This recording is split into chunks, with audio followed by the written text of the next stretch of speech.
Chat में लिख दो अगर आवाज़ ठीक आ रही है मेरी।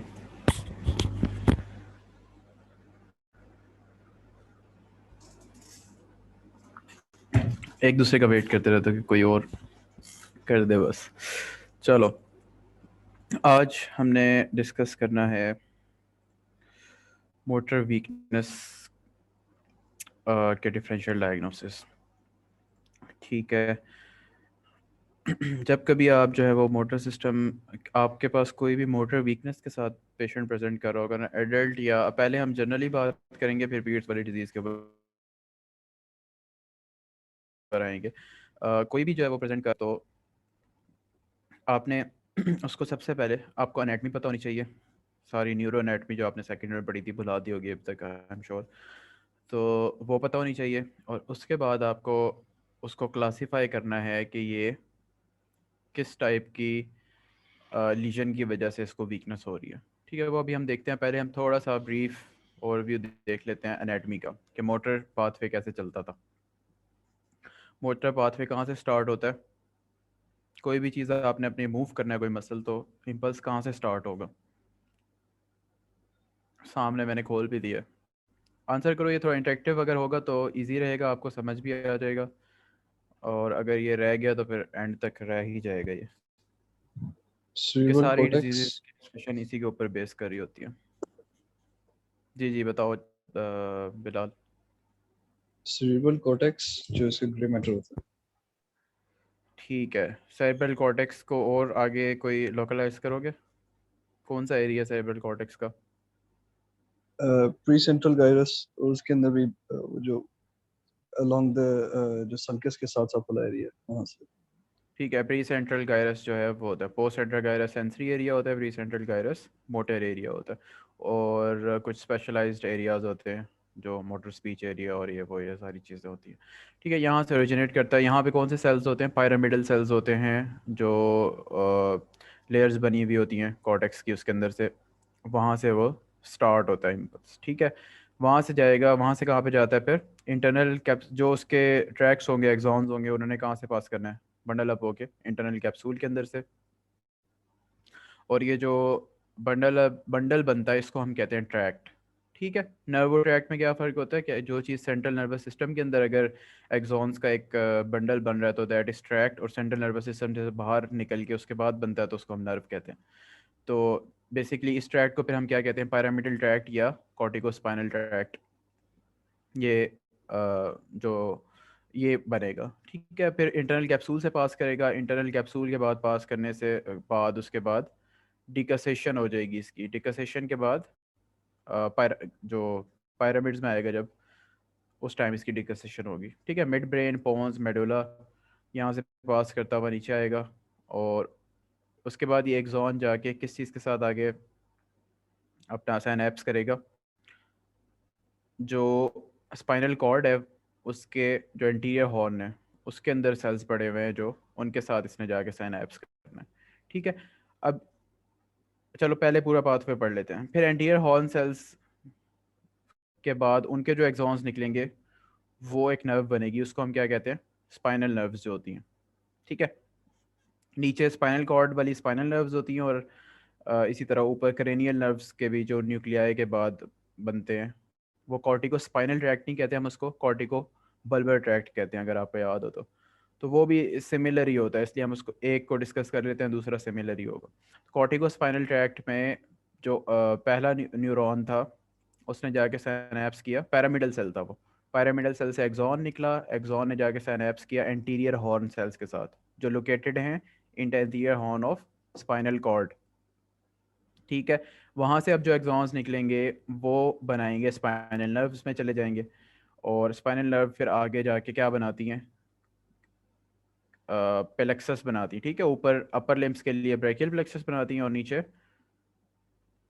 लंबोसेक्रल प्लेक्सस होता है लोअर लिम्स में। ठीक है, और कुछ जो है वो डायरेक्ट भी आगे चली जाती हैं सप्लाई करने के लिए मसल्स को। तो प्लेक्सस बनेगा, प्लेक्सस से फिर पेरिफेरल नर्व्स निकलेंगी और पेरिफेरल नर्व्स से फिर जाके न्यूरोमस्कुलर जंक्शन आएगा और न्यूरोमस्कुलर जंक्शन के थ्रू वो अपना इम्पल्स पास करेंगी टू द स्केलेटल मसल। ठीक है, ऐसे ही होता है ये वाला पाथवे। समझ आया?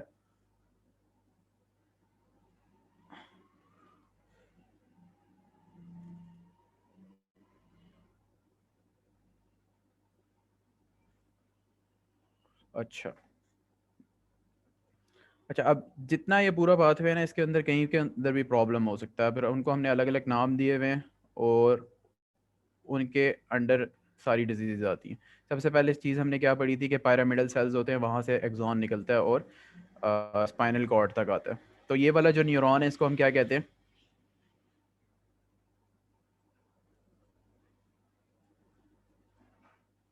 अपर मोटर न्यूरॉन, जो सेरिब्रल कॉर्टेक्स से लेके या तो क्रेनियल नर्व्स के न्यूक्लियाई तक जाएगा थ्रू कॉर्टिको बल्बर ट्रैक्ट, या एंटीरियर हॉर्न सेल्स तक जाएगा थ्रू कॉर्टिको स्पाइनल ट्रैक्ट। इसको हम कहते हैं अपर मोटर न्यूरॉन। अच्छा, ये जाके साइनेप्स करता है with lower motor neuron. Lower motor neuron कौन कौन से हो गए फिर? जो एंटीरियर हॉर्न सेल्स हैं या तो वो हैं, या फिर जो न्यूक्लियाई के अंदर क्रेनियल नर्व्स के सेल्स पड़े हुए हैं, वो वहाँ से लोअर मोटर न्यूरॉन शुरू होता है। लोअर मोटर न्यूरॉन के बाद हमने क्या बात की? ये जाता है जाके न्यूरोमस्कुलर जंक्शन के साथ करता है सैनैप्स कह लो, मतलब जंक्शन बनाता है। सैनैप्स नहीं, सैनैप्स बिटवीन टू न्यूरॉन्स होता है। अच्छा, इसके बाद क्या होता है? मसल होता है। मसल के अंदर जब चला जाता है तो वो अपना एक्ट करता है, फिर कॉन्ट्रैक्ट करता है। डिटेल में नहीं हम जाएंगे, आपको पता है वो कैसे चैनल्स खुलती हैं और को क्या काम होता है आगे। ठीक है, अब ये लोअर मोटर न्यूरॉन निकला था थ्रू स्पाइनल नर्व्स, उसके बाद इसने बनाए थे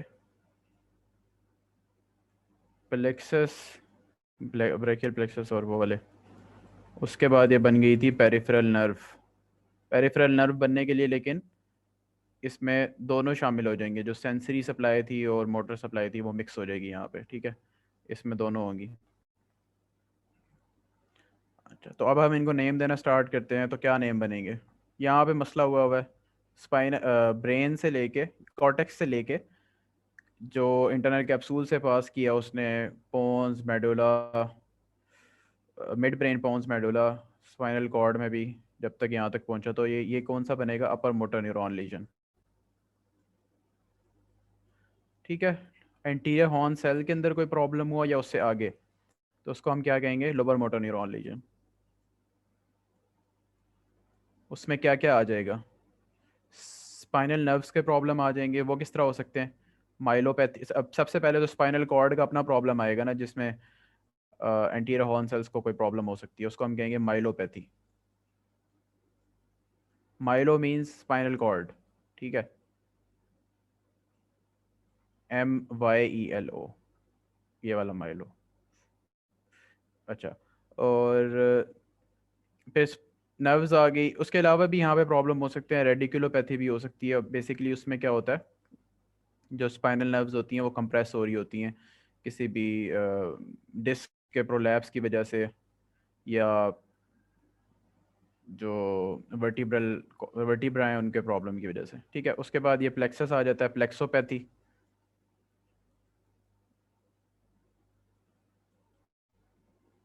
उसके बाद पेरिफेरल न्यूरोपैथी, ये तो सुना ही होगा, पेरिफेरल न्यूरोपैथी।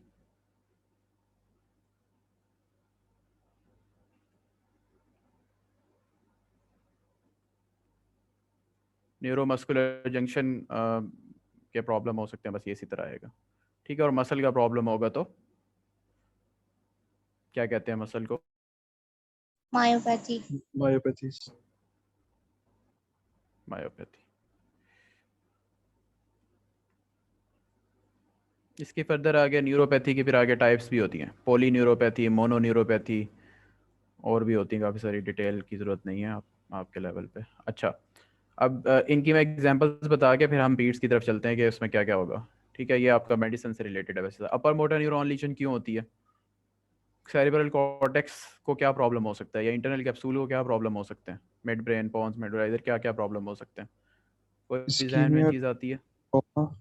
इस्कीमिया। ठीक है, सबसे पहला आएगा सेरिब्रोवास्कुलर एक्सीडेंट, स्ट्रोक कहते हो जिसको, फॉलेज।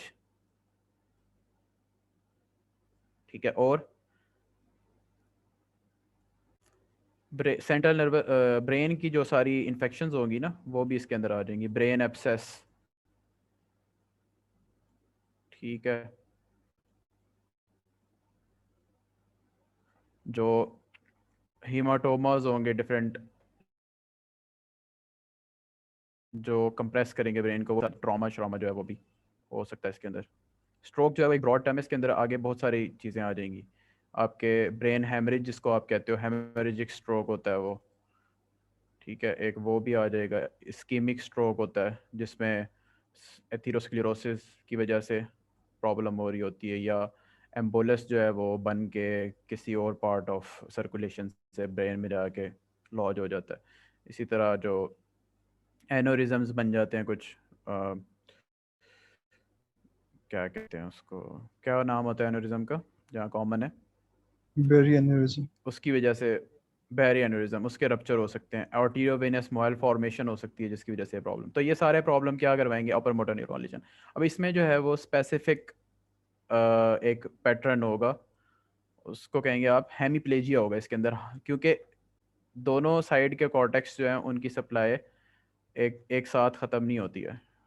एक कॉर्टेक्स की सप्लाई ख़त्म, लेफ्ट कॉर्टेक्स की अगर होगी तो राइट साइड पे वीकनेस होगी, और राइट की होगी तो लेफ्ट पे। तो इसमें हेमीप्लेजिया होता है यूजली, ठीक है।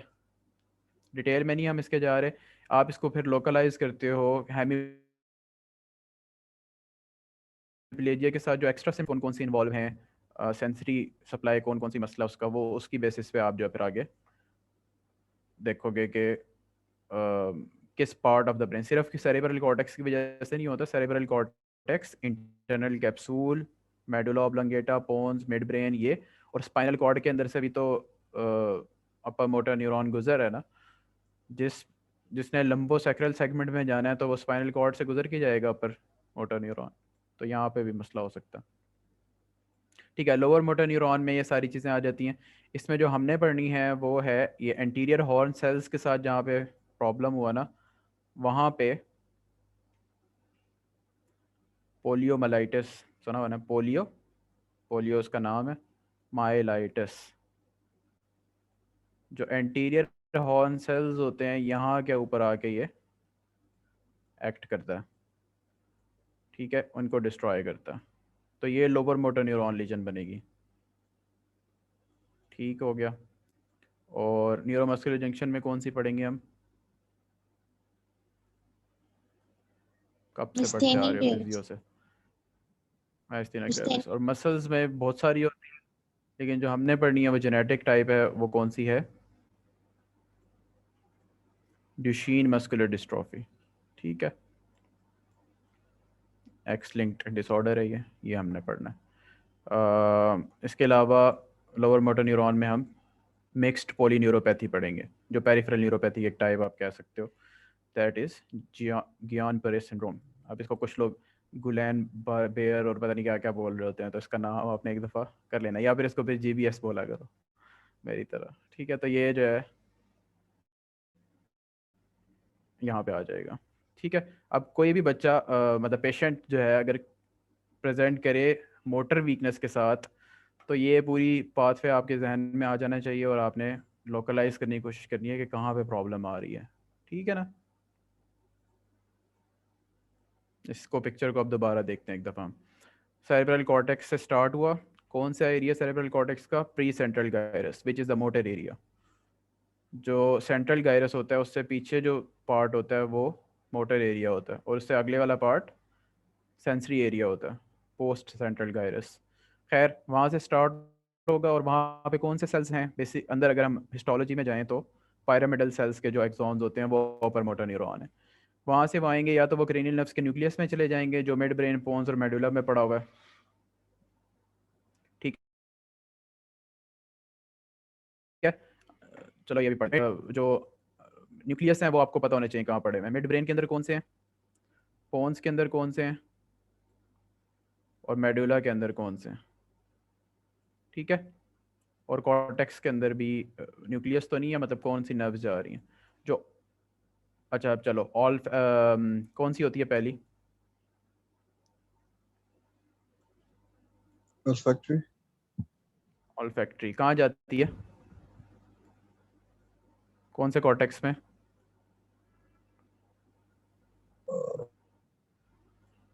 टेम्पोरल होता है, पैराइटल होता है, या ऑसिपिटल होता है?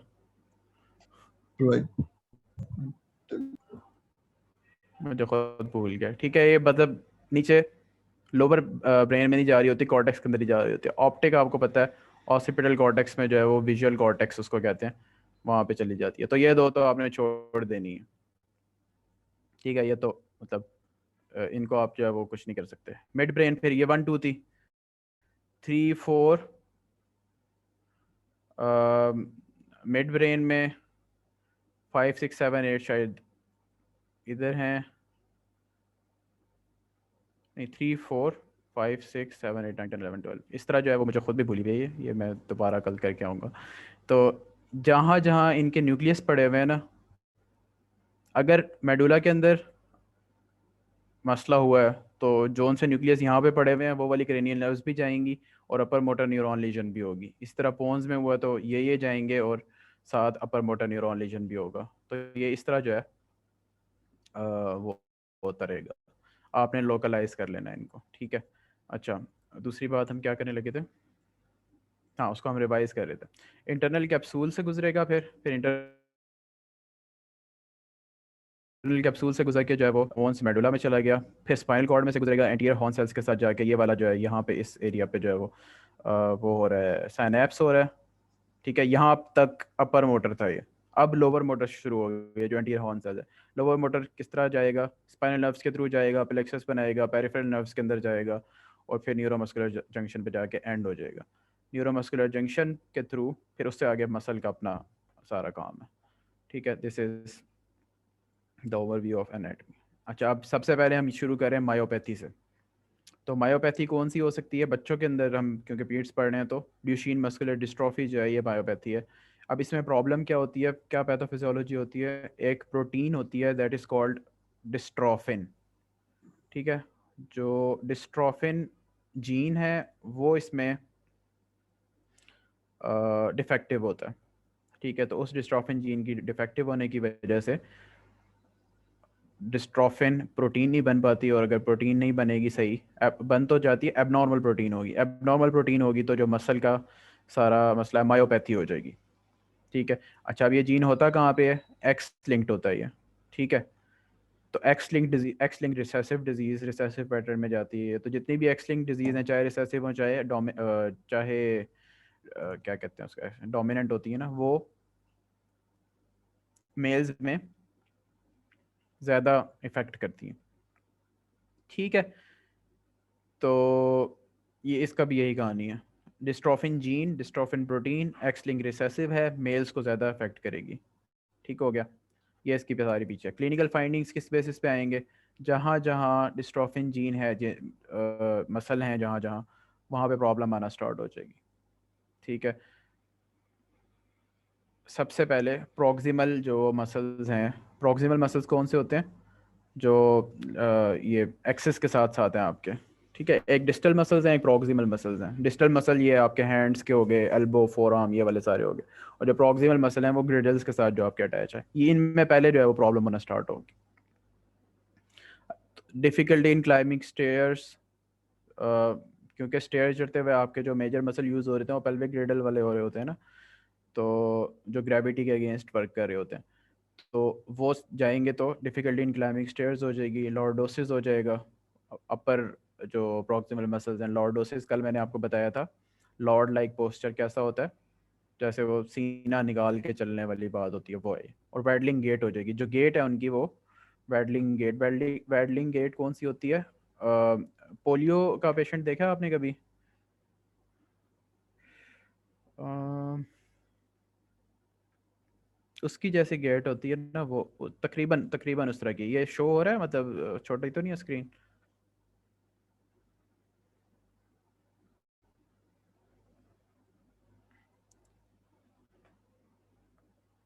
ठीक है। तो इस तरह की इसकी वो चलेगा।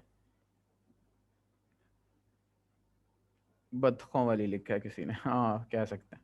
देर इज, बड़ा इनसेंसिटिव है वैसे। They pseudo hypertrophy of calves muscle होगी। सूडो हाइपरट्रॉफी क्यों कह रहे हैं, क्योंकि हाइपरट्रॉफी एक तो मसल के जो सेल्स का साइज़ है वो बढ़ने से होती है ना, जो बेसिकली साइज़ बढ़ जाता है, वो नहीं होता इसमें। इसमें सूडो हाइपरट्रॉफी होती है, मसल के फाइबर का सेल नहीं बड़ा होता। अच्छा, अब ये लोकेशन आती है, ये सबसे पहली इंपॉर्टेंट चीज़ है जो आपके एग्जामिनेशन पॉइंट ऑफ व्यू से इंपॉर्टेंट है कि काव्स मसल की हाइपरट्रॉफी सबसे पहले होती है, उसके बाद टंग की कॉमन है और उसके बाद फोर आर्म की कॉमन है। काव्स की सबसे ज़्यादा कॉमन है, टंग और फोर आर्म की उसके बाद कॉमन है। तो ये आपके क्वेश्चन में अक्सर काव्स की आई हुई होती है, टंग और फोर आर्म की आ सकती है। दूसरी बात, डिस्टल मसल्स ठीक होते हैं, प्रॉक्सिमल मसल्स ख़राब होते हैं, प्रॉक्सिमल मसल जल्दी इफेक्ट होते हैं। ठीक है, तो जब आप चेक कर रहे होगे उसको, तो वो सीढ़ियाँ चढ़ाओगे आप उसको, या उसको बैठे हुए पेशेंट को खड़ा होने का कहोगे, तो ये वाले टेस्ट पॉजिटिव होंगे। अगर आप उसको कोई ऐसा काम कहते हो जिसमें डिस्टल मसल्स यूज़ होते हैं कि पेन उठा लो या लिख लो, तो ये वाली चीज़ें उसके ठीक होंगी। अच्छा, उसके बाद रेस्पिरेटरी जो मसल्स हैं वो इफ़ेक्ट होंगे, जिसकी वजह से रेस्पिरेटरी फेलियर हो सकता है। ठीक है, कार्डियोमायोपैथी, वहाँ पर भी तो मसल्स हैं, तो कार्डियोमायोपैथी हो जाएगी। कार्डियोमायोपैथी इसकी डिटेल अभी हम आगे पढ़ेंगे। कार्डियोमायोपैथी की वजह से क्या होगा, हार्ट फेलियर हो जाएगा, तो इसको भी आपने देखना है। माइल्ड इंटेलेक्चुअल इम्पेयरमेंट होती है, कहने की बात है, मतलब ये इंपॉर्टेंट नहीं है। तो इंपॉर्टेंट चीज़ें क्या हैं, बेसिकली प्रॉक्सिमल मसल्स की involvement, calf muscle hypertrophy, pseudo hypertrophy, and respiratory failure और हार्ट फेलियर। ठीक है, अच्छा आगे, there are no muscle pain या मसल स्पैज़म नहीं होते। ये बेसिकली बाकियों से इसको डिफरेंशिएट कर रहा है। आगे जो हमारी जीबीएस है उसके अंदर तो इतना अनकॉमन होता है पेन, और ट्रांसवर्स माइलाइटिस जो एक डिजीज़ आगे आएगी उसमें जो है वो पेन होता है। तो इस तरह पेन जो है वो इसको बाकी डिफरेंशियल से डिफरेंशिएट कर रहा है। मेन कॉज ऑफ डेथ क्या होगी, अब खुद सोचो, मेन कॉज ऑफ डेथ इसके अंदर क्या हो सकती है। रेस्पिरेटरी मसल्स नहीं काम कर रहे तो रेस्पिरेटरी फेलियर हो जाएगा, उससे डेथ हो सकती है। हार्ट नहीं, कार्डियोमायोपैथी है, हार्ट मसल जो है वो ठीक नहीं है, पंप नहीं सही करेगा, पंप नहीं सही करेगा तो हार्ट फेलियर हो जाएगा, इसकी वजह से जो है वो हो सकती है। तीसरी चीज़ जो है एस्पायरेशन नमूनिया हो जाएगा इनको, जो होते हैं ना, जो मैकेनिज़्म है, नॉर्मल मैकेनिज़्म है कि किसी भी चीज़ की एस्पायरेशन को प्रिवेंट करते हैं वो, तो अगर मायोपैथी हुई भी हो तो वो प्रिवेंटिव जो सारे मैकेनिज़्म हैं वो भी फेल हुए हुए होते हैं। तो इसकी वजह से एस्पायरेशन ज़्यादा होती है, एस्पायरेशन होती है तो नमूनिया के चांसेस ज़्यादा होते हैं, फॉरेन बॉडी एस्पायरेशन ज़्यादा होते हैं। ये वाली सारी कॉजेज़ की वजह से डेथ जो है वो हो सकती है। ये जो डेथ के कॉजेज़ हैं ये इंपॉर्टेंट हैं, ये आपके एमसीक्यू में आते हैं। जो इधर भी रेस्पिरेटरी फेलियर कॉमन है, जीबीएस में भी रेस्पिरेटरी फेलियर कॉमन है, और मायस्थीनिया ग्रेविस के अंदर भी रेस्पिरेटरी फेलियर कॉमन है, कॉमनेस्ट कॉज ऑफ डेथ है। तो ये सारे आपने, मतलब जो भी आए आपके पास, आपने रेस्पिरेटरी फेलियर पे ही लगा। डायग्नोसिस किस बेसिस पे होगा, अच्छा सबसे पहले ये देखो गॉबर साइन, ये इसमें टेक्स्ट में शायद नहीं लिखा हुआ है। गॉबर साइन क्या है, पेशेंट बैठा हुआ होता है, जब आप उसको उठने के लिए कहोगे, खड़ा होने के लिए, तो वो खड़ा नहीं हो सकेगा। क्यों नहीं खड़ा हो सक रहा वो, खड़ा होने के लिए क्या चाहिए, वही जो क्लाइंबिंग स्टेयर्स के लिए चाहिए आपको मसल, वही खड़ा होने के लिए भी चाहिए। तो खड़ा होते वक्त वो अपनी जो लेग्स के मसल, सॉरी पेल्विक ग्रिडल के मसल हैं, उनको यूज़ करते हुए खड़ा नहीं हो सकता, उसको अपने बाजुओं से सपोर्ट करना पड़ेगा अपने बॉडी के वेट को, फिर वो खड़ा होगा। This is Gower sign. ठीक है, गोबर साइन, GOVER। ठीक है, ये साइन भी साइन नहीं दिया हुआ होता, उसने बताया हुआ होता है क्वेश्चन में कि सिटिंग पोजीशन से वो स्टैंड नहीं कर सकता या वो क्लाइंबिंग स्टेयर्स नहीं कर सकता, ये दो चीज़ें दी हुई होती हैं उसमें। डायग्नोसिस कैसे होगा, हाई प्लाज्मा क्रेटिनिन काइनेज। अब क्रेटिनिन काइनेज जो है वो स्पेसिफिक नहीं है लेकिन सेंसिटिव है, यानी अगर क्रेटिनिन काइनेज रेज है तो आप इस डिजीज़ को रूल आउट नहीं कर सकते। ठीक है ना, आप ये नहीं कह सकते कि इसको रूल आउट नहीं कर सकते आप सिर्फ। ठीक है, लेकिन स्पेसिफिक नहीं है तो ये भी नहीं कह सकते आप कि सिर्फ ड्यूशेन मस्कुलर डिस्ट्रॉफी ही है इसको, और बहुत सारी डिजीज़ में सीके लेवल्स ज़्यादा होते हैं। लेकिन अगर सीके लेवल्स नॉर्मल हैं तो ड्यूशेन मस्कुलर डिस्ट्रॉफी इसको नहीं हो सकती, क्योंकि नॉर्मल लेवल्स इम्पॉसिबल है ड्यूशेन मस्कुलर डिस्ट्रॉफी के साथ सीके के। इवन जब अभी क्लिनिकल मैनिफेस्टेशंस आना स्टार्ट ना हुई हों तब भी सी के लेवल्स बढ़े हुए होते हैं। क्रिएटिनिन काइनेज और किस किस चीज़ में बड़ा होता है, या ये भी पता होना चाहिए आपको। कोई भी मस्कुलर ट्रॉमा हो गया, ठीक है, जो बहुत ज़्यादा मसल्स जो है डैमेज हुए, इस तरह का ट्रॉमा हुआ है, क्रश एक्सीडेंट जिसमें मसल क्रश हो जाते हैं, वो वाले एक्सीडेंट्स, ठीक है। उसके अलावा आगे जितनी भी तकरीबन डिजीज़ आएंगी, जीबीएस में भी बढ़ा हुआ होता है, ट्रांसवर्स स्पाइराइटिस में भी बढ़ा हुआ होता है, और बहुत सारी कॉजेज़ में जो है वो सी के लेवल्स बढ़े हुए होते हैं, ठीक है। तो इसलिए स्पेसिफिक नहीं है। दूसरा बस ये सी के लेवल्स आपने याद करने हैं, इनका लेवल भी आप याद कर लो तो बेटर है। नॉर्मल एटलीस्ट आपको पता होगा 160 से कम नॉर्मल होता है, इसमें बहुत ज़्यादा बढ़े हुए होते हैं। एल्डोलेज और एस्पार्टेट कुछ पेशेंट्स में बढ़े हुए हो सकते हैं, ठीक है, लेस स्पेसिफिक है ये उससे भी। इलेक्ट्रोबायोग्राफी, अब मसल के अंदर प्रॉब्लम है तो आप मसल के सारे इलेक्ट्रो डायग्नोस्टिक स्टडी करोगे ना, मतलब इलेक्ट्रोड्स लगा के देखोगे कि कौन सा पोटेंशियल जा रहा है, कैसे हो रहा है। तो उसके अंदर क्या मिलेगा आपको, मायोपैथिक फीचर्स मिलेंगे, ऑब्वियसली मायोपैथी है तो। नर्व के साथ जो अब आगे जाके हम अभी पढ़ेंगे जीबीएस में, नर्व कंडक्शन स्लो हुई होती है जीबीएस में, तो वो आपको इसमें नहीं मिलेगा। तो अगर आपके क्वेश्चन में वो दे देता है कि nerve conduction velocity is decreased, तो वो ड्यूशीन में नहीं होती, वो आप जेबीएस की तरफ जाओगे फिर।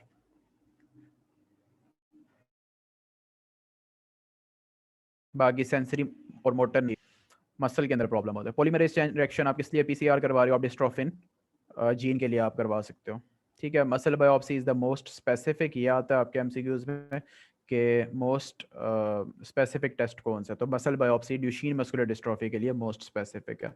बाकी कार्डियोमायोपैथी हुई हुई है तो ईसीजी से आप उसको मॉनिटर कर सकते हो।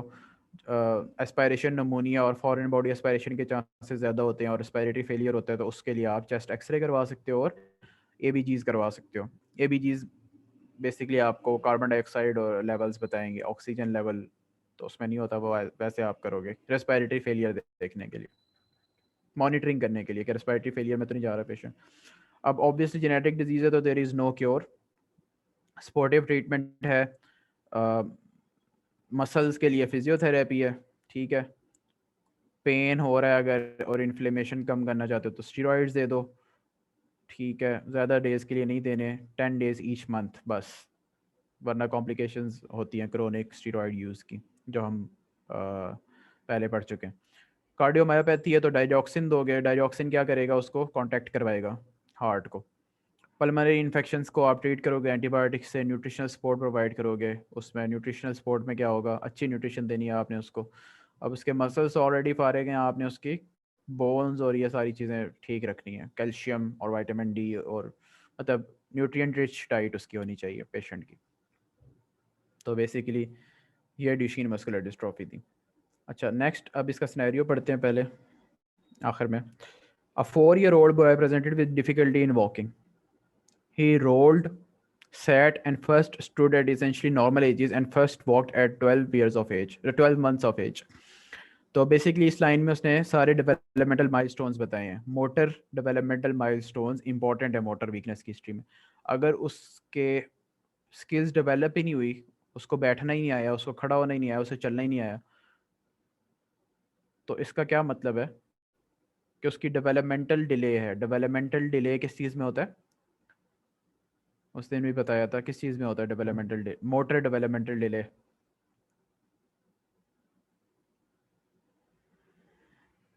सेरेब्रल पॉल्सी में होता है, ठीक है।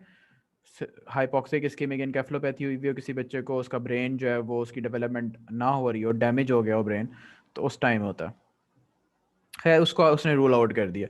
For the last several months mother has noticed an increase inward curvature of lower spine as he walks and difficulty in going upstairs. अब इसमें दो चीज़ें बताई गई हैं, कर्वेचर ख़राब हो गया है स्पाइन का, और डिफ़िकल्टी इन क्लाइंबिंग स्टेयर्स, ठीक है। ये बता चुका मैं आपको कैसे होती हैं। वेडलिंग गेट है, बार बार गिर रहा है, मेंटल डेवलपमेंट नॉर्मल है उसकी। enlargement of his calves, pseudo hypertrophy of calves कौन से होते हैं, जो गैस्ट्रोनीमियस और ये होते हैं लेग्स के जो क्या कहेंगे उनको, लोअर लेग वाले जो मसल होते हैं, ठीक है। पॉजिटिव गोवर साइन बता दिया उसने, सीरम क्रिएटिनिन काइनेज रेज्ड बता दिया है, मसल बायोप्सी की है, उस पर भी डायग्नोसिस है। तो ये सारी चीज़ें आपको यहाँ पे जो सिनेरियो लिखे हैं ना, इसमें सारी चीज़ें बताई हुई हैं। जो यूएचएस का सिनेरियो आता है उसके अंदर इसमें से सिर्फ एक या दो बताई हुई होंगी उसमें, ठीक है। ये ज़हन में रखनी है आपने बात की, इस तरह का सिनेरियो नहीं आएगा वहाँ पे। वहाँ पे एक चीज़ हिस्ट्री की दी हुई होती है और एक एग्जामिनेशन की, लैब कभी दी हुई होती है कभी नहीं दी हुई होती, तो बस इसी से डायग्नोस करना होता है आपने। कभी हम करेंगे डिस्कस पास पेपर्स तो देखेंगे उसमें। माइस्टीनिया ग्रेविस बचपन से पढ़ते आ रहे हैं, उस पर हम ज़्यादा टाइम नहीं लगाएंगे। क्या होता है, क्रोनिक ऑटो इम्यून डिजीज़ है। पैथोफिजियोलॉजी पता है आपको कि न्यूरोमस्कुलर जंक्शन पे कौन से रिसेप्टर होते हैं, एसिटाइल कोलिन रिसेप्टर होते हैं। तो एसिटाइल कोलिन रिसेप्टर के अगेंस्ट एंटीबॉडीज़ बनती हैं, उनको डिस्ट्रॉय कर देती हैं, जिसकी वजह से एसिटाइल कोलिन एक्ट नहीं कर पाता। तो एसिटाइल कोलिन एक्ट नहीं कर पाता तो मसल जो है वो कॉन्ट्रैक्ट भी नहीं कर सकते, ठीक है। तो वो कॉन्ट्रैक्ट नहीं करते तो मतलब हाइपोटोनिक होना शुरू हो जाते हैं, वो टोन डिक्रीज होना शुरू हो जाती है। तो वो हर जगह के मसल होंगे। अब सबसे ज़्यादा इफ़ेक्ट उन मसल्स को करता है जो सबसे ज़्यादा यूज़ होते हैं। तो आपकी बॉडी पे अभी भी आप बैठे हुए तो सबसे ज़्यादा मसल कौन सा यूज़ हो रहा है?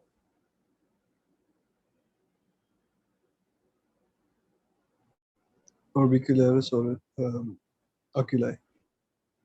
हाँ, तो आई की जो आप लिंकिंग कर रहे हो ये जो है सबसे ज़्यादा यूज़ हो रहा है, ठीक है। तो ऐसे मसल जो बार बार यूज़ होते हैं उनकी जो है उनके ऊपर इसके इफेक्ट आएंगे, ठीक है। तो टॉसिस हो जाएगा, ठीक है। फेशियल मसल्स की टोन जो है वो ख़राब हो जाएगी तो फेशियल मसल के टोन ख़राब हो जाएगी, उसकी वजह से एक सैड फेस उसका बन जाएगा।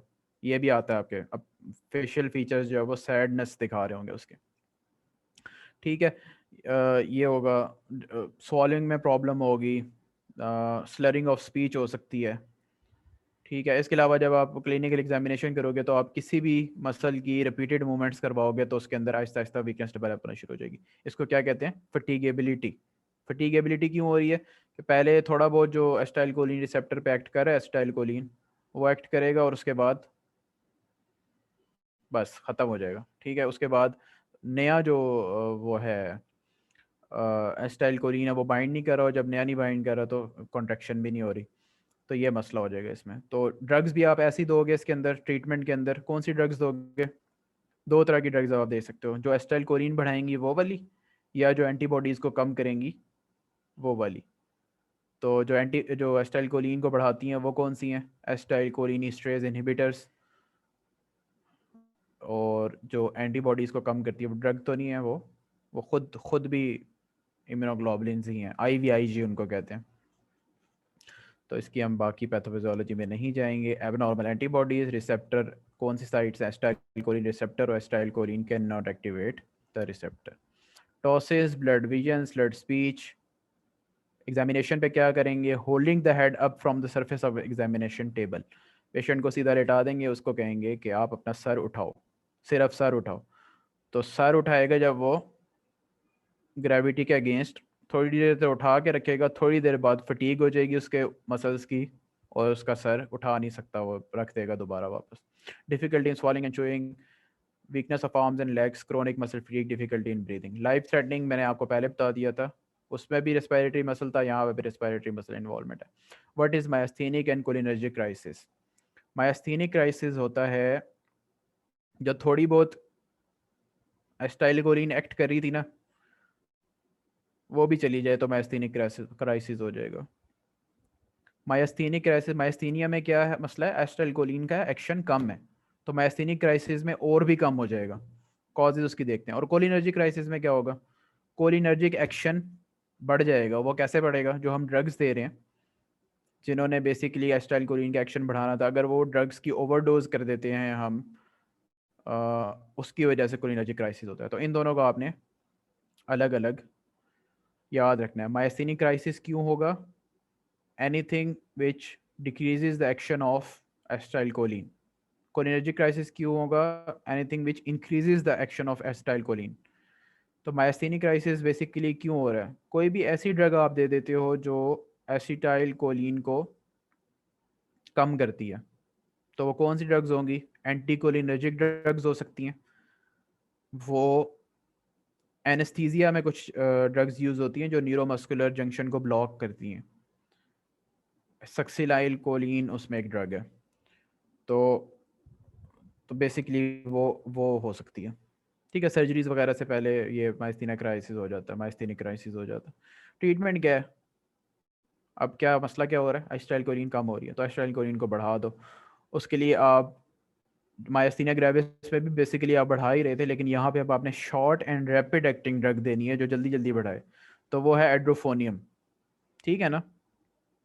इंट्रावीनस आपने दे देनी है, और साथ IVIG आपने देना है, प्लाज्मा एक्सचेंज देना है, और ट्यूब फीडिंग करवानी है बिकॉज सॉलिंग ख़त्म हुई भी होगी। रेस्पिरेटरी सपोर्ट देनी है, वो आप ऑक्सीजन भी लगा सकते हो और वेंटिलेटर पे भी डाल सकते हो। डिफरेंशियल डायग्नोसिस क्या बनेगा? GBS एंड बल्बल पोलियोमाइलाइटिस, जो हम आगे डिस्कस करेंगे। ठीक है, मायस्थीनिया का भी मतलब ये सारी जितनी भी वीकनेसेस हैं इनका सारों का एक ही डिफरेंशियल डायग्नोसिस, सारे इकट्ठे हैं आपस में, बहन भाई हैं। ठीक है, अच्छा अब ये इसमें कुछ भी याद नहीं करना आपने। जो नॉर्मल मदर को अगर है माइस्थीनिया ग्रेविस, तो अगर वो प्रेग्नेंट हो जाती है, बच्चे तक भी उसकी एंटीबॉडीज जाएंगी थ्रू प्लेसेंटा। तो बेसिकली एंटीबॉडीज बन रही मदर के अंदर हैं, लेकिन प्लेसेंटा के थ्रू क्रॉस करके बच्चे में से जाती हैं। जब बच्चे की बर्थ होती है तो उस टाइम उसको सारे वो वाले सिम्टम्स आ रहे होते हैं जो माइस्थीनिया ग्रेविस के होते हैं, लेकिन 2 to 3 मंथ्स में वो ठीक हो जाता है। तो न्यूनेटल या ट्रांजिएंट माइस्थीनिया ग्रेविस इसको हम कहते हैं। पेशेंट जो बच्चा है उसको माइस्थीनिया ग्रेविस नहीं है, मदर को माइस्थीनिया ग्रेविस है, जिसकी वजह से एंटीबॉडीज़ प्लेसेंटा के थ्रू बच्चे में जाके वही काम करवा रही हैं, और वो जब तक एंटीबॉडीज़ रहेंगी बच्चे के अंदर बर्थ के बाद, तब तक जो है उसको आपको सपोर्ट देना पड़ेगी वगैरह वगैरह। एडल्ट हो जाएगा जब वो, या थोड़ा बड़ा हो जाएगा, तो उसमें कोई रिस्क नहीं है माइस्थीनिया ग्रेविस का। उसके मुकाबले में कंजेनिटल माइस्थीनिया ग्रेविस है। कंजेनिटल माइस्थीनिया ग्रेविस का मतलब है कि बच्चा जब पैदा हुआ है उस टाइम उसको माइस्थीनिया ग्रेविस है, मदर की एंटीबॉडीज नहीं, वो अपनी खुद भी antibodies against the acetyl choline बना रहा है। तो इसमें क्या होगा? बर्थ के टाइम भी सिम्टम्स होंगे, और जैसे जैसे वो ग्रो करेगा सिम्टम्स वैसे के वैसे ही रहेंगे, इम्प्रूवमेंट नहीं आएगी। ये याद करने की आपको खैर कोई ज़रूरत नहीं है, कभी नहीं आया है। डायग्नोसिस, वो एंटीबॉडीज़ देख लेंगे हम जो एसिटाइल कोलिन रिसेप्टर के अगेंस्ट काम कर रही है, मोस्ट स्पेसिफिक एंटीबॉडी है। कुछ 15% पेशेंट्स में ये पॉजिटिव नहीं होती, ये सेकंड वाली पॉजिटिव होती है। अब अगर आपको रिसेप्टर पाथवे याद हो, तो एक रिसेप्टर होता है, उससे आगे एक टायरोसिन काइनेज होता है, और वो जाके करता है फॉस्फोराइलेशन करता है, और आगे जाके वो सारा पाथवे बनता है। तो ये पहला वाला रिसेप्टर के अगेंस्ट है, और दूसरा वाला जो उसके साथ टायरोसिन काइनेज लगा हुआ होता है, एंजाइम लगा हुआ होता है, उसके अगेंस्ट है। 85% में ये पॉजिटिव होता है। जो बाकी 15% बच जाते हैं उनमें से कुछ में ये पॉजिटिव होता है, उनमें सारों में भी ये पॉजिटिव नहीं होता। ठीक है, तो ये दो एंटीबॉडीज आपके याद करने वाली हैं।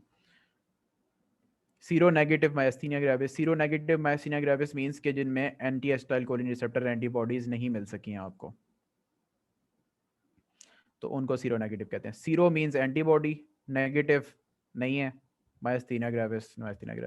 जहाँ पे भी सीरो नेगेटिव का वर्ड आए तो इट मींस के कोई एंटीबॉडी, कोई एक एंटीबॉडी या ग्रुप ऑफ एंटीबॉडीज एब्सेंट है पेशेंट के ब्लड के अंदर से। रिमेटोलॉजी पढ़ ली है ना? सीरो नेगेटिव रिमेटाइड आर्थराइटिस, ठीक है, याद है ना वो वाला? उसमें रिमेटाइड फैक्टर एंड वो होता है, नहीं होता जिनमें बिला हाँ, anti acetyl choline receptor antibodies 85% में पॉजिटिव होगी। जो बाकी 15% है उनमें से भी कुछ परसेंटेज के अंदर ये वाली पॉजिटिव होगी, एंटी मस्क। न्यूस्टिगमीन टेस्ट, और ये टेस्ट आपको पता है बच्चों के अंदर न्यूस्टिगमीन टेस्ट ज़्यादा इफेक्टिव होता है, प्रेफरेबल होता है as compare to Tensilon test. न्यूस्टिगमीन और टेंसिलॉन टेस्ट में कोई फ़र्क नहीं है, सिर्फ जो ड्रग्स हैं उनमें फ़र्क है। उनमें क्या फ़र्क है? शॉर्ट एक्टिंग और लॉन्ग एक्टिंग ड्रग है। एड्रोफोनियम जो है वो मेरे ख्याल से 10 से 15 मिनट में कोई इफेक्ट देती है और ख़त्म हो जाता है उसका इफेक्ट। न्यूस्टिगमीन थोड़ा लॉन्गर पीरियड पे देती है, तो ये फ़र्क है इसमें। एड्रोफोनियम और टेंसिलॉन टेस्ट सेम है। अच्छा, इलेक्ट्रोमायोग्राफी हमने ड्यूशेन मस्कुलर डिस्ट्रॉफी में की थी, तो इलेक्ट्रोमायोग्राफी पे हमें मायोपैथी के वाले सिम्टम्स मिले थे, नर्व कंडक्शन वेलोसिटी नॉर्मल थी। यहाँ पे क्या मसला हो रहा है, अब ये आपको याद करना है।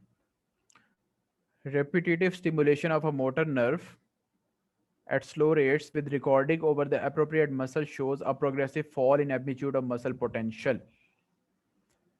मायोपैथी में क्या था, पहली दफ़ा ही आप जब उसको स्टिमुलेट करते हो तो उसके अंदर प्रॉब्लम होती है। इसमें क्या होगा, मसल के अंदर आप मसल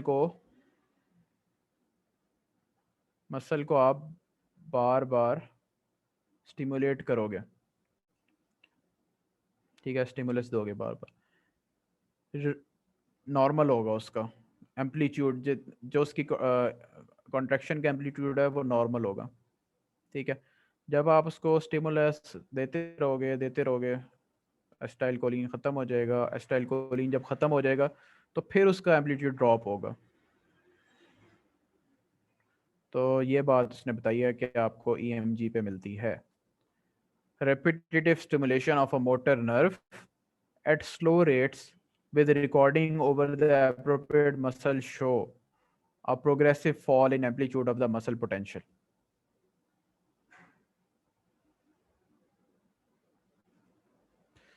बार बार स्टिमुलेट करोगे मसल को या मोटर नर्व को बार बार स्टिमुलेट करोगे, ठीक है। रिपीटेड स्टिमुलेशन के बाद एम्पलीट्यूड के अंदर फॉल मिलेगा आपको, पहले नॉर्मल ही होगा। तो ये डायग्नोस्टिक है इस तरह की इलेक्ट्रोमायोग्राफ जो है वो डायग्नोस्टिक है for myasthenia gravis.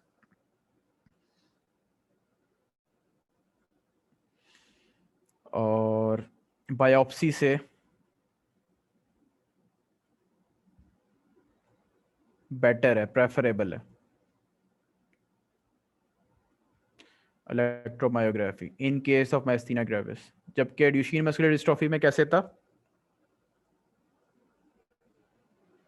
Biopsy was best, क्योंकि आपने उसमें डिस्ट्रोफिन जीन की एबनॉर्मेलिटी देखनी है, तो बायोप्सी बेस्ट है। हिस्टोपैथोलॉजी अभी आपने करनी हो तो ये बेस्ट होती है। मैनेजमेंट क्या करनी है आपने, मेडिकेशंस कौन सी देनी है जो कोलिन को एस्टाइल कोलिन को बढ़ाएंगी। एस्टाइल कोलिन इस्ट्रेज इनहिबिटर देना है आपने। एस्टाइल कोलिन इस्ट्रेज बेसिकली वो एंजाइम होता है जो ब्रेक डाउन कर रहा होता है एस्टाइल कोलिन को इन द साइनेप्स या वो न्यूरोमस्कुलर जंक्शन, तो उसकी जो है वो रुक जाएगी।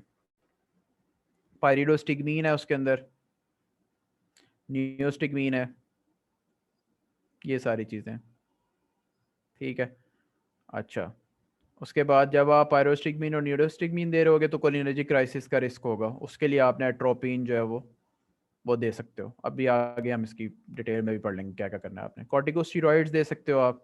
कॉर्टिकोस्टेरॉइड्स जो है वो एंटी इन्फ्लेमेटरी हैं, आपको पता है कि ऑटो इम्यून कोई भी डिजीज़ हो, इन्फ्लेमेटरी कोई भी डिजीज़ हो तो उसमें कॉर्टिकोस्टेरॉइड्स का रोल होता है। IVIG दोगे, IVIG बेसिकली क्या करती है, किसी भी जगह पे आप IVIG पढ़ोगे ना तो उसके दो ही काम है।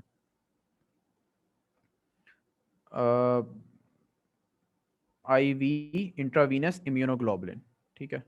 ये ऐसी इम्यूनोग्लोबुलिन है जो हम खुद डिज़ाइन करते हैं, जिसने जाके कहाँ बाइंड करना है, या तो ये उन WBC बीटा कौन बी सेल्स होते हैं ना, बल्कि प्लाज्मा सेल्स कर लो। प्लाज्मा सेल्स कौन से सेल्स होते हैं जो एंटीबॉडीज़ प्रोड्यूस कर रहे होते हैं, और दूसरी जो एंटी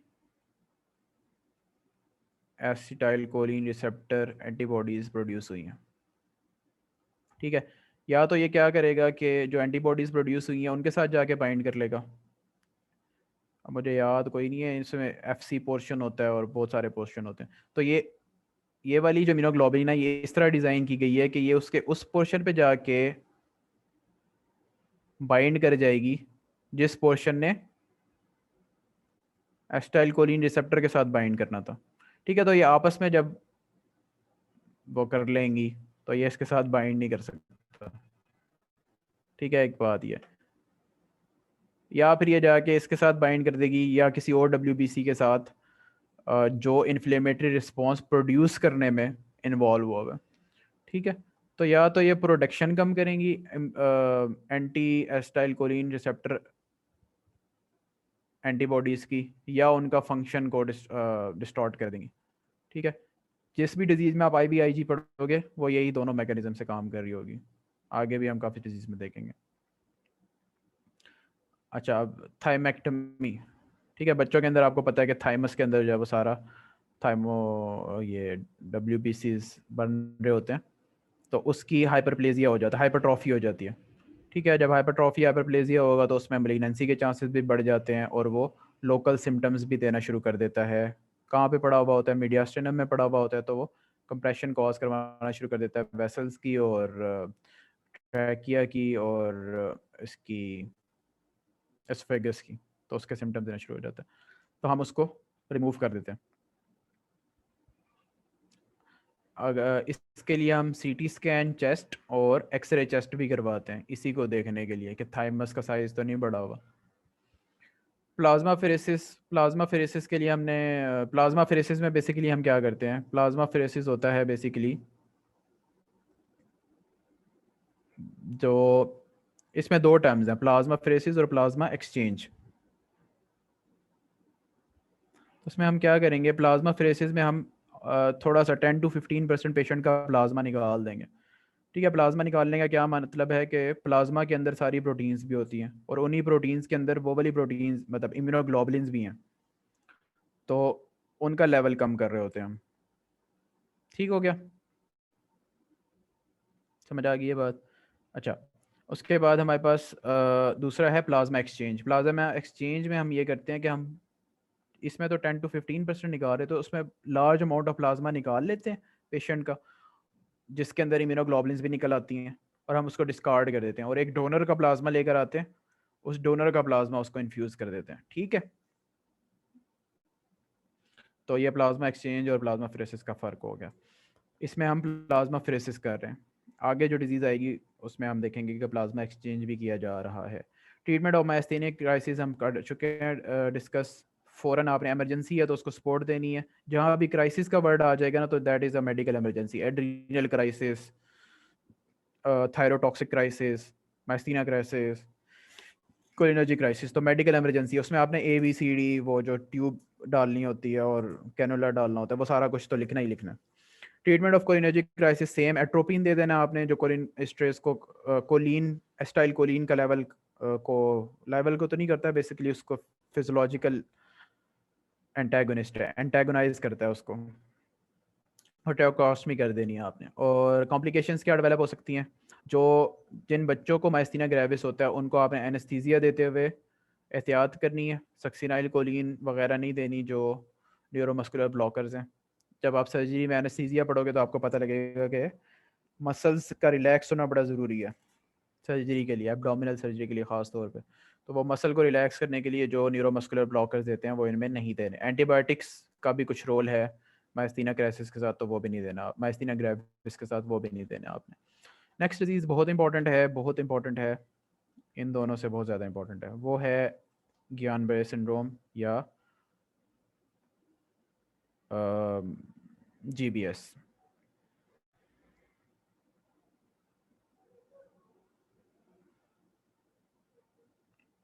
अच्छा, पहले वाली जो हमने पढ़ी डिजीज़ पढ़ी थी क्या थी? Duchenne muscular dystrophy. उसके अंदर हमने पहली लाइन पढ़ी थी, it is the commonest hereditary motor weakness, cause of motor weakness. और ये जो हम पढ़ने लगे हैं, it is commonest acquired cause of motor weakness. ठीक है, तो इसके अब ये जो टर्म्स हैं ये बहुत इंपॉर्टेंट है। एक्वायर्ड कॉज है मतलब बर्थ के ऊपर नहीं होती, कोई फैमिली की हिस्ट्री नहीं है, कोई इस तरह का मसला नहीं। ऑटो इम्यून है। पोलीन्यूरोपैथी है। पोलीन्यूरोपैथी मींस कि इसमें मोटर नर्व्स भी इन्वॉल्व होंगी एक से ज़्यादा, और सेंसरी नर्व्स भी इन्वॉल्व हो सकती हैं। सिमेट्रिकल, राइट साइड पे जितना इन्वॉल्वमेंट होगी लेफ्ट साइड पे उतनी इन्वॉल्वमेंट होगी। राइट लेग में पैरालिसिस है, वीकनेस है, तो लेफ्ट पे भी होगी, राइट में है तो लेफ्ट में भी होगी। Minimal sensory involvement, sensory involvement होती है लेकिन कम। Raised CSF protein but no cells. जब आप लंबार पंक्चर करवाओगे, CSF एनालिसिस देखोगे तो उसमें प्रोटीन लेवल्स इंक्रीज होंगे but cells will be normal. ये सारी चीज़ें इसने इधर बता दी हैं। अब हम इसको वन बाय वन डिस्कस करते हैं। अब बेसिकली इसके अंदर होगा क्या, जो जीबीएस होगा इसमें प्रीवियस हिस्ट्री ऑफ रेस्पिरेटरी या जीआईटी इन्फेक्शन होगी। बच्चे को कोई गला ख़राब हुआ होगा, कोई डायरिया की हिस्ट्री होगी उसकी, और उसके 2 to 3 वीक्स बाद बच्चा प्रेजेंट करेगा with weakness of lower limbs. ठीक है, और वो लोअर लिम्स की वीकनेस कैसी होगी, जितनी राइट लिम्ब में होगी उतनी ही लेफ्ट लिम्ब में होगी। ये इसको डिफरेंशिएट करता है पोलियो के साथ। पोलियो में सिमेट्रिकल नहीं होता, एसिमेट्रिकल होता है। एक लिम्ब में क्या पता हो, दूसरे में ना हो। एक लिम्ब जो है वो नी से नीचे उसमें वीकनेस है, दूसरे लिम्ब की पूरी वीकनेस है, अपर लिम्ब की भी साथ है। तो इस तरह एसिमेट्रिकल होता है पोलियो। दूसरी चीज़, ये जो बच्चा, इसका क्वेश्चन आपका आएगा वो वैक्सीनेटेड बच्चा होगा जीबीएस में, और जो पोलियो में आएगा वो अनवैक्सीनेटेड चाइल्ड होगा। या फिर उसका लिखा होगा कि माइग्रेट करके आया वो सवात से, जो दूसरे एरियाज, वजीरिस्तान से, अफगानिस्तान से, यहाँ से जो है वो माइग्रेट बच्चा होगा। उसको कहने का ये मतलब होता है कि इसकी वैक्सीनेशन नहीं हुई अभी, क्योंकि ये वहाँ से ऐसे एरिया से आया जहाँ पे वैक्सीनेशन पूरी नहीं है बच्चों की। ठीक है, तो ये चीज़ है उसमें। चलो आगे बढ़ लेते हैं। कौन से इन्फेक्शन हो सकते हैं? कैम्फाइलोबैक्टर जो जो डायरिया कॉज करवाता है। बाकी पैथोफिजियोलॉजी क्या होती है इसकी? डीमाइलिनेशन करवा देता है ये, और एक्सोनल इंजरी करवाता है, जिसकी वजह से ऑटो इम्यून फिनोमिना के थ्रू, जो हमें पता नहीं है कि क्या ऑटो इम्यून फिनोमिना है। बैक्टीरिया ऐसी प्रोटीन्स बनाते हैं, बैक्टीरिया के अंदर ऐसे एंटीजन्स होते हैं जिसके अगेंस्ट एंटीबॉडीज़ बनती हैं, लेकिन वो बैक्टीरिया को जाके अटैक नहीं करती, वो अपने एक्सॉन्स को जाके अटैक करती हैं। माइलिन शीथ को ख़राब करती हैं, श्वान सेल्स को ख़राब करती हैं, एक्सॉन्स को डैमेज करती हैं। तो ये मसला होता है। दूसरा, इसमें एल्ब्यूमिनोसाइटोलॉजिक डिसोसिएशन होती है। इसका सिंपल सा मीनिंग लिखने का है कि एल्ब्यूमिन बढ़ी हुई होती है, सेल्स बड़े हुए नहीं होते। तो ये डिसोसिएशन कैसे है कि नॉर्मली जो इन्फेक्शंस होते हैं, टीबी है, ट्यूबरकुलस मेनिंजाइटिस है, या पाइलो क्या कहते हैं, पायोजेनिक मेनिंजाइटिस है, उन दोनों में सेल्स भी बड़े हुए होते हैं और प्रोटीन्स भी बड़े हुए होते हैं। और ऐसी कोई कॉज नहीं है जिसके अंदर प्रोटीन्स बड़ी हुई होती हों लेकिन सेल्स नॉर्मल होते हों। इस वजह से ये डिसोसिएशन है। ठीक हो गया। इटियोलॉजी क्या है ये आपको बता चुका हूँ। कोई भी रेस्पिरेटरी जेट इन्फेक्शन हो सकती है। मोस्ट कॉमन जो एसोसिएशन है दैट इज कैम्फाइलोबैक्टर जूजना है। अदर जो है लिखी हुई है, सारी याद करने की ज़रूरत नहीं है, याद रखने वाली ये है। और मिलर फिशर एक इसका वेरिएंट होता है जीबीएस का, जो ऑप्थेल्मोप्लेजिया के साथ, ब्लरिंग ऑफ विजन के साथ प्रेजेंट करता है सबसे पहले। उसके साथ हीमोफिलस इन्फ्लुएंजा की एसोसिएशन है। ये दो एसोसिएशन लाजमी याद करनी है। बाकी बस इतना याद कर लो कि रेस्पिरेटरी और जीआईटी इन्फेक्शन, ये क्या कहते हैं, एजेंट्स याद करने की ज़रूरत नहीं है। स्टेजेस नाम याद रखने हैं सिर्फ। प्रोग्रेसिव स्टेज, प्रोग्रेसिव स्टेज में क्या होगा? सिमेट्रिकल असेंडिंग पैरालिसिस होगा। सिमेट्रिकल असेंडिंग पैरालिसिस होगा।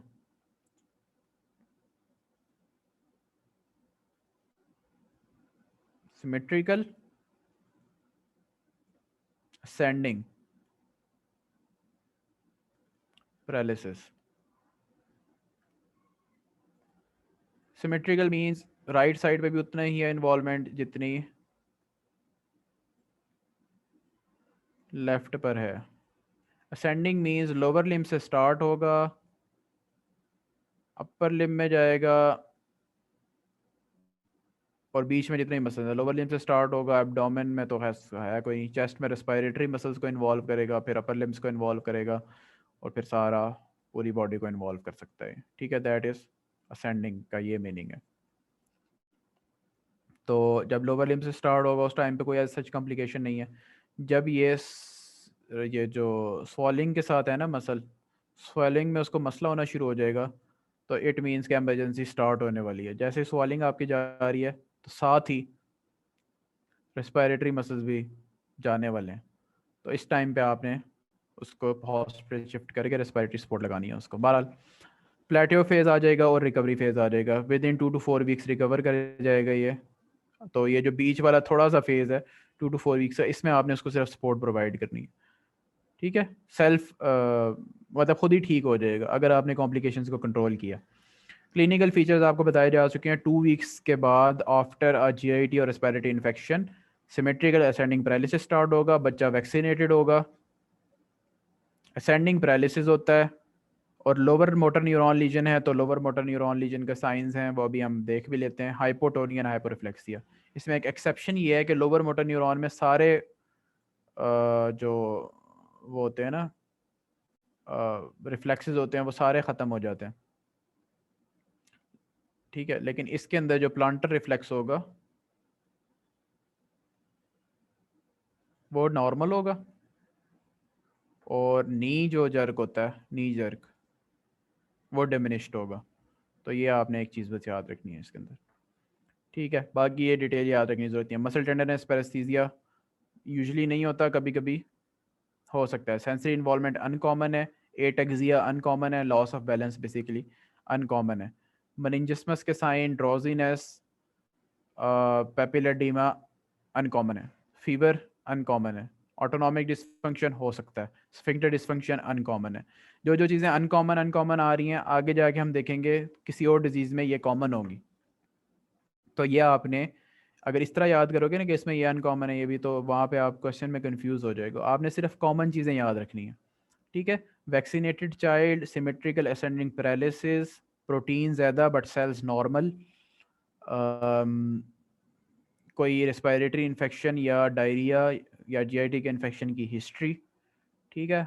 ये याद रखनी है आपने। मिलर फिशर सिंड्रोम पता होना चाहिए आपको, आता नहीं है लेकिन पता होना चाहिए। मिलर फिशर सिंड्रोम जीबीएस का एक वेरिएंट है जिसके अंदर एक्यूट ऑनसेट ऑफ ऑप्थेल्मोप्लेजिया होता है। और आपको पता है कि जब एक्स्ट्रा ऑक्यूलर मसल्स नहीं सही काम कर रहे होते तो उसकी वजह से क्या होता है, स्क्विंट हो जाता है और ब्लरिंग ऑफ विजन होना स्टार्ट हो जाती है। एटेक्सिया बैलेंस के प्रॉब्लम होंगे, हाइपोरिफ्लेक्सिया वो उसमें भी था, हर वेरिएंट में होता है। सीएसएफ प्रोटीन लेवल हर वेरिएंट में होता है, रिकवरी थोड़े टाइम के बाद हर वेरिएंट में हो जाती है। सिनेरियो बाद में पढ़ते हैं इसका। Diagnosis based on clinical features, electro diagnostic studies, फिर वही बात आ गई है। ईएमजी जब इसके अंदर करेंगे इलेक्ट्रोमायोग्राफी तो अलग चेंजेस होंगी। मसल के अंदर क्या प्रॉब्लम हो रहा है, मसल के अंदर इसमें कोई ख़ास प्रॉब्लम नहीं है, इसमें यह बताएगा रिडक्शन ऑफ रिक्रूटमेंट। अब ये मैं आपको इसकी डिटेल इसलिए नहीं बता रहा कि आपके काम के बिल्कुल भी नहीं है, आप इसको जो है ना सिर्फ इस तरह याद कर लो, क्योंकि इलेक्ट्रोमायोग्राफी और जो नर्व कंडक्शन स्टडीज़ हैं ये पूरा एक टॉपिक है जो फाइनल ईयर के लेवल पे ऐसा सच इंपॉर्टेंट नहीं है कि ये रिक्रूटमेंट फिनोमेना क्या होता है। शायद ईएनटी में भी आपने थोड़ा बहुत पढ़ा हो इसके बारे में, रिक्रूटमेंट वगैरह ये उसकी टर्म्स हैं स्पेसिफिक, ठीक है। तो रिडक्शन इन रिक्रूटमेंट होती है, एविडेंस ऑफ एक्टिव डीनर्वेशन।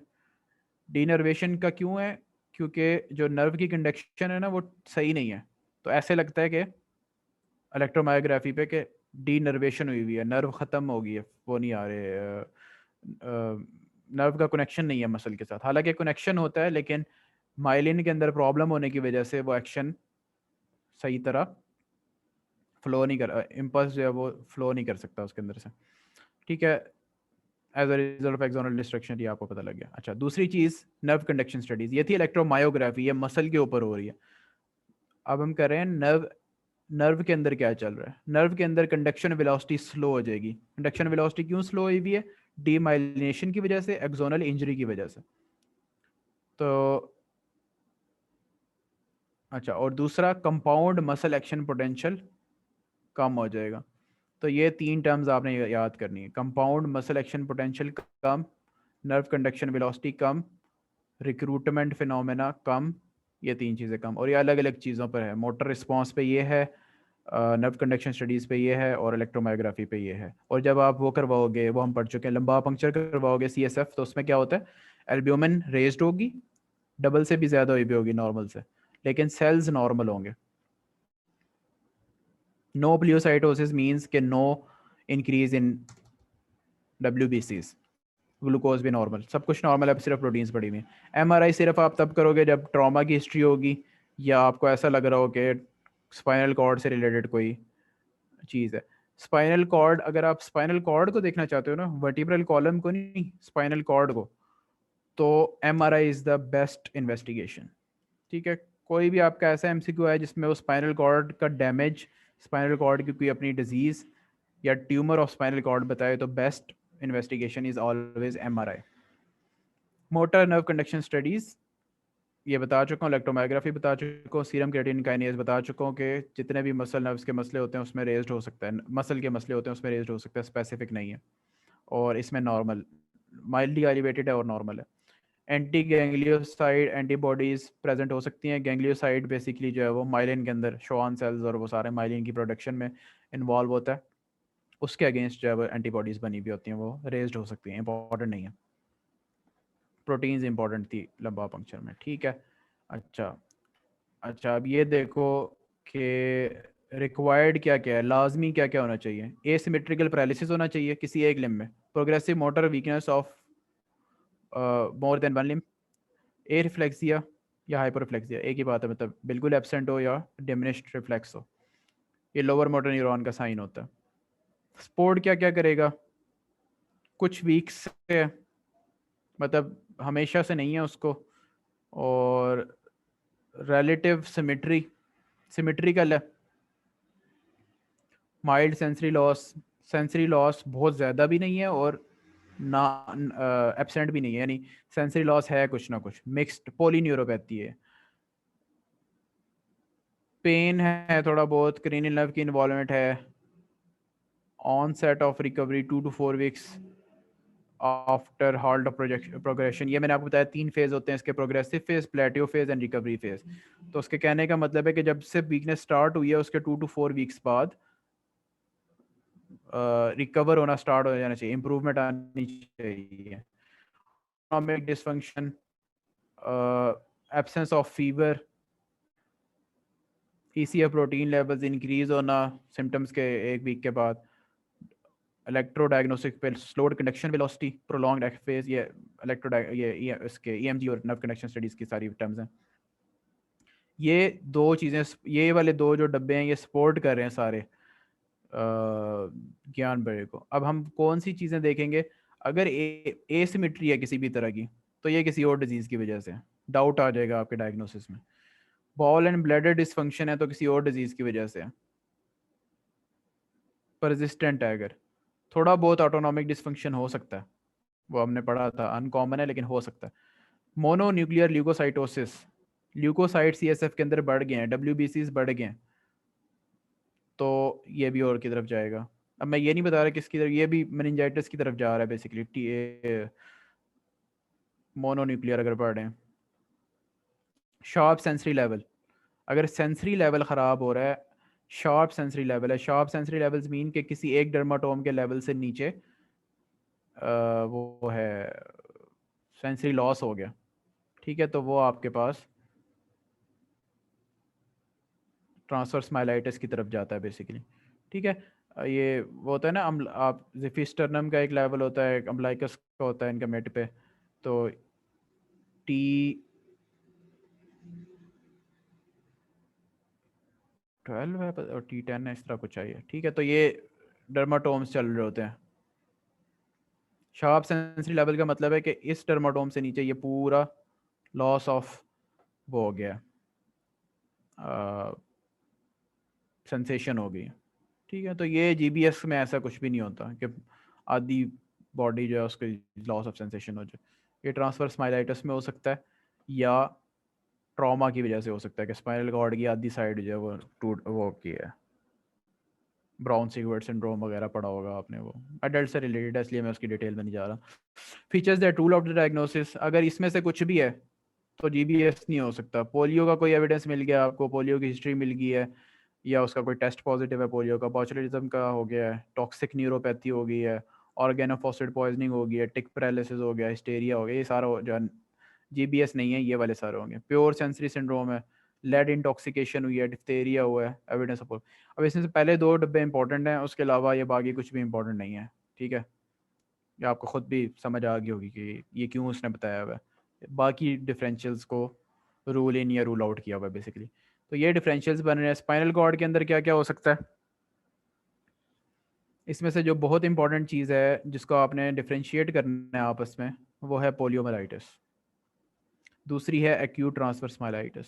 वो हम कैसे करेंगे, वो हम आगे जब सारी डिजीज़ पढ़ लेंगे तो इनको हम डिफरेंशिएटिंग पॉइंट भी देखेंगे क्या है, ठीक है। बाकी ज़ाहिरी बात है एब्सेस भी हो सकती है, ट्यूमर भी हो सकते हैं स्पाइनल कॉर्ड के जिसकी वजह से प्रॉब्लम हो, वैस्कुलर मेलफॉर्मेशन, पोलियो के अलावा कोई वायरसेस हो सकते हैं, कॉर्ड कंप्रेशन, ये मैं आपको सारा डिस्कस करवा चुका हूँ, रेडिकुलोपैथी ट्रॉमा की वजह से, और ये कुछ सिंड्रोम्स हैं मिलर फिशर और ये वो हो सकता है इसकी। पेरिफेरल न्यूरोपैथी टॉक्सिक इन्फेक्शन की वजह से, मेटाबॉलिज्म की वजह से, वास्कुलाइटिस, पोरफीरिया, माइटोका, ये इंपॉर्टेंट नहीं है बिल्कुल। न्यूरोमस्कुलर मसले हो सकते हैं, माइस्थीनिया ग्रेविस से इंपॉर्टेंट है, ठीक है, क्योंकि इसके डिफरेंशियल में आएगा। डर्मेटोमायोसाइटिस इंपॉर्टेंट है। बाकी मायोपैथी, पॉलीन्यूरोपैथीज और किस्म की मायोपैथीज, मायोपैथी भी इंपॉर्टेंट है, डीएमडी, ड्यूशेन मस्कुलर डिस्ट्रॉफी। तो ये जो है वो डिफरेंशियल्स बनेंगे आपके, ठीक है। अब समझ आ गया ना क्यों हमने एनाटमी से बात शुरू की थी। मैनेजमेंट क्या होगी, सपोर्टिव केयर है, क्योंकि इसने ठीक तो हो जाना है 2 to 4 वीक्स के अंदर। जो कॉम्प्लिकेशन डेवलप होगी वो रेस्पिरेटरी फेलियर की है उसको, और बाकी जो थोड़ा बहुत इन्फेक्शन के चांसेस हैं वो, और हॉस्पिटल केयर के जो अपने मसले होते हैं उनको आपने ठीक करना है। सपोर्टिव केयर में ऑब्जर्वेशन करोगे आप, खास तौर पर रेस्पिरेटरी सिस्टम की, न्यूट्रिशनल सपोर्ट दोगे, बेड सोर्स से उसको प्रिवेंशन करवाओगे। कैसे करते हैं, पेशेंट को हर 30 to 1 मिनट्स टू 1 आवर के बाद करवट बदलते रहते हैं उसकी, ये बेड सोर्स की प्रिवेंशन है और कुछ भी नहीं है। उसके बाद डीप वेनस थ्रोम्बोसिस की प्रिवेंशन है, अगर कोई पेशेंट बहुत ज़्यादा लेटा रहेगा, स्टेशनरी है, मोबिलाइजेशन उसकी बहुत कम है, तो उसमें डीवीटी हो सकता है। तो उसके लिए आप कुछ ख़ास किस्म के गारमेंट्स होते हैं, कुछ डिवाइसेस होती हैं, न्यूमेटिक कंप्रेशन डिवाइसेस जो यूज़ कर सकते हो, या फिर उसको मोबिलाइज अर्ली से अर्ली करवाना है आपने, ये इसके प्रिवेंशन। और हैपरिन भी दे सकते हो, लो मॉलिक्यूलर वेट हैपरिन, इनॉक्सापेरिन, फोंडापेरिनेक्स, ये वाली सारी चीज़ें दे सकते हो। Treatment of secondary bacterial infection, तो आप देख रहे होगे कि जितनी भी अभी तक हमने डिजीज पढ़ी हैं उसमें सपोर्टिव ट्रीटमेंट ऑलमोस्ट सेम है, और अगर किसी का कोई क्यूरेटिव ट्रीटमेंट था तो वो दिया जाता है उसको। आर्टिफिशियल वेंटिलेशन डिटेल याद करने की ज़रूरत नहीं है, जस्ट नेम आपने करना है। डिस्फेजिया के लिए आपने क्या करना है, अच्छा ये मैं बता चुका हूँ आपको कि शोल्डर वीकनेस और डिस्फेजिया जब एक दफ़ा हो जाए पेशेंट को, तो impending sign of respiratory assistance है कि फ़ौरन से इसको रेस्पिरेटरी असिस्टेंस आपने प्रोवाइड करनी है, ट्रैकेओस्टमी करनी है या वेंटिलेटर पे डालना है, जो भी आपका अपना है। स्टीरॉइड्स दे सकते हो आप, प्रेडनिसोलोन, प्लाज्मा एक्सचेंज, ये आ गया आपका यहाँ पे, ठीक है, ये आप कर सकते हो। और रिप्लेसमेंट कैसे करनी है, एल्ब्यूमिन के साथ या फ्रेश फ्रोजन प्लाज्मा जो आपने किसी डोनर से लिया हुआ है, तो ये से आप कर सकते हो। इम्यूनोग्लोबुलिन्स वही IVIG आ गई है, efficacy similar to plasma exchange, और प्लाज्मा फेरेसिस और इम्यूनोस्प्रेसिव ड्रग्स ये आपके लास्ट रिजॉर्ट है, आखिर में आप ये जो है वो कोई और चीज़ काम ना कर रही हो तो फिर आपने ये यूज़ करना है। प्लाज्मा फेरेसिस और प्लाज्मा एक्सचेंज का फ़र्क मैं आपको बता चुका हूँ। इम्यूनोस्प्रेसिव ड्रग्स वही आ जाएंगी, इम्यून सिस्टम को बिल्कुल ही जो ख़त्म करेंगी, ताकि GBS में जो अगेंस्ट जो ऑटो इम्यून फिनोमिना है वो ना हो, वो ठीक हो जाए। प्रोग्नोसिस बेस्ट है सिर्फ रेस्पिरेटरी फेलियर की वजह से जो डेथ है वो होने के चांसेस हैं, अगर आप उसको मेंटेन, उस कॉम्प्लिकेशन को आप कंट्रोल कर लेते हो तो there is no other cause of death, और रिकवरी रेट बहुत अच्छा है, ठीक है। बाकी ये देख सकते हो आप, अदर कॉजेज ऑफ डेथ है autonomic disturbances, second most common cause of death किधर गया, prolonged hospitalisation is respiratory failure, तो ये आ गया इसमें। बाकी इसमें से कुछ याद करने की ज़रूरत नहीं है।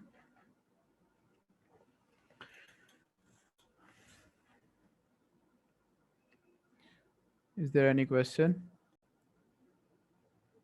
ये आपके किसी टेस्ट में MCQ तो नहीं आया हुआ था?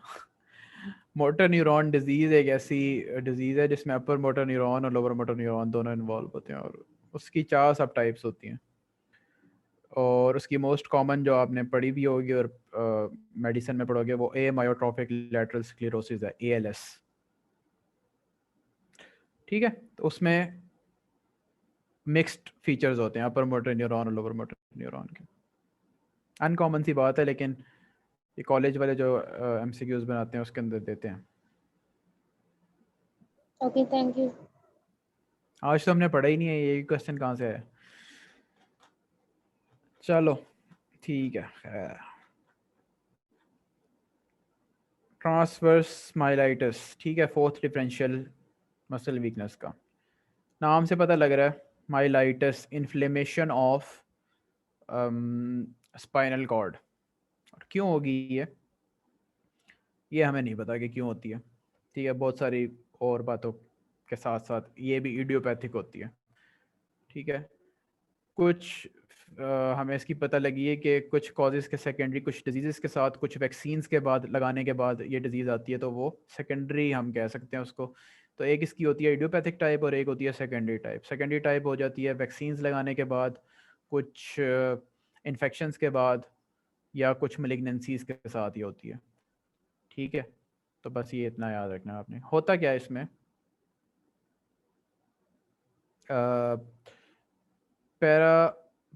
पैराप्लेजिया होता है इसमें। ठीक है, अभी इसने पैराप्रेसिस और टेट्राप्रेसिस लिखा हुआ है। पैराप्लेजिया और टेट्रा क्या होता है, या तो आपके अपर लिम्ब और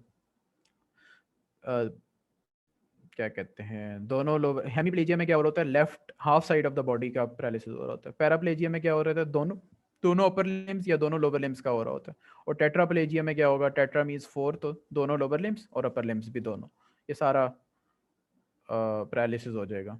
पैरालिसिस मीन्स के बिल्कुल मूवमेंट ज़ीरो है, और पैरालिसिस मीन के वो है वीकनेस है। तो ये सारी टर्म्स आपको बताना चाहिए। सेंसरी इम्पेयरमेंट लेवल, अभी तक जितनी हमने डिजीज़ पढ़ी थी उसमें उसने कहा था कि सेंसरी या तो है ही नहीं इन्वॉल्वमेंट, जिस तरह ड्यूशेनी मस्कुलर डिस्ट्रॉफी में कोई इन्वॉल्वमेंट नहीं है, उसमें माइस्थीनिया ग्रेविस में कोई इन्वॉल्वमेंट नहीं है सेंसरी। जीबीएस में है लेकिन सेंसरी लेवल नहीं है उसमें। लेकिन यहाँ इस डिजीज़ में आ गया सेंसरी लेवल। कोई थोरेसिक के लेवल पे T8, T10, T4 उसके लेवल पे कहीं ना कहीं उससे नीचे के लेवल पे सेंसेशंस लॉस्ट हो जाती हैं। स्फिंक्टर डिसफंक्शन, ठीक है, स्फिंक्टर बॉल का, ब्लैडर का, यानी इनकॉन्टिनेंस, और वो दूसरी तरफ ब्लैडर इनकॉन्टिनेंस, बॉल इनकॉन्टिनेंस हो सकती है। ठीक है, ये चीज़ आपने देख लेनी है। क्लिनिकल फीचर्स,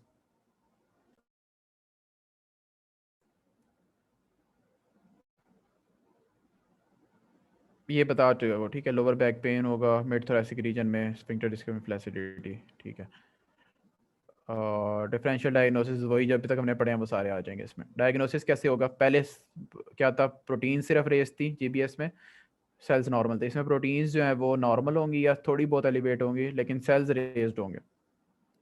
एमआरआई कभी फाइंडिंग्स होती हैं, कभी नहीं होती है, जो होती हैं वो भी वेरिएबल फाइंडिंग्स हैं। ट्रीटमेंट क्या है, इडियोपैथिक है तो आप क्या ट्रीटमेंट दोगे, इन्फ्लेमेशन है, ऑटो इम्यून है तो प्रेडनिसोन या कोई और स्टेरॉइड यूज़ करोगे। और अगर सेकेंडरी है तो जो आपकी कॉज थी उसको आप ठीक करोगे। मैलिग्नेंसी है तो उसको कंट्रोल करोगे, इन्फेक्शन हुआ है तो उसको ट्रीट करोगे, कोई ड्रग देने के बाद हुआ है तो उसको ख़त्म करोगे, विड्रॉ कर लोगे ड्रग को, ये चीज़ें। ठीक है, और नहीं ठीक होता तो फिर आपके पास ऑप्शन है प्लाज्मा एक्सचेंज थेरेपी का। स्पोर्टिव केयर उसी तरह होगी। ठीक है, स्पोर्टिव केयर, अब इसमें बॉल का प्रॉब्लम था ना और ब्लैडर का, तो ब्लैडर केयर होगी और बॉल केयर होगी। ठीक है, फुलेज डाल दोगे और ये होगा। फिजियोथेरेपी करोगे, मसल वीकनेस की जितनी भी डिजीज़ हैं उन सब में फिजियोथेरेपी करनी है आपने, ताकि जो मसल बच गए हैं वो डिसयूज़, एट्रोफी ना हो जाए उनकी। जब आप यूज़ नहीं करेंगे मसल तो वो आहिस्ता आहिस्ता छोटा होते होते होते होते इम्प्रूवमेंट के चांस बिल्कुल ख़त्म हो जाएंगे।